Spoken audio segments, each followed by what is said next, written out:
Баршаңызға қайырлы күн достар. Бүгін өте дәмді, әрі жұмсақ болып шығатын венский вафлидің жасалу жолымен бөлісеміз. Бұл енді сәтті шығатын рецепт, сондықтан видеоның соңына дейін қараңыздар.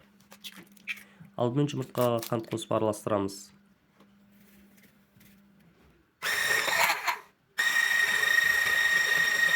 Үстіне ас содасын, қаймақ және сары май қосамыз.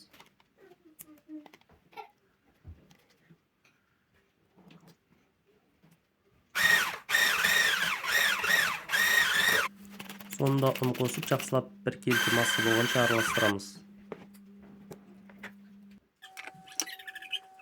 Енді вафлинцаны майлап қыздырамыз. Артынша 2 қасықтан салып пісіріп аламыз. 3-4 минутта пісіп шығады.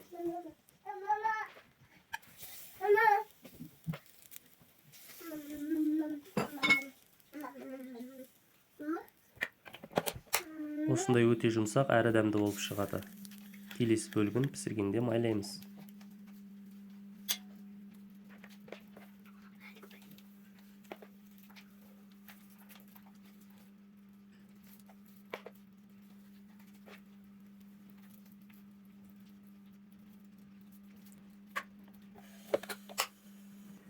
Міне достар, венский вафли дайын болды.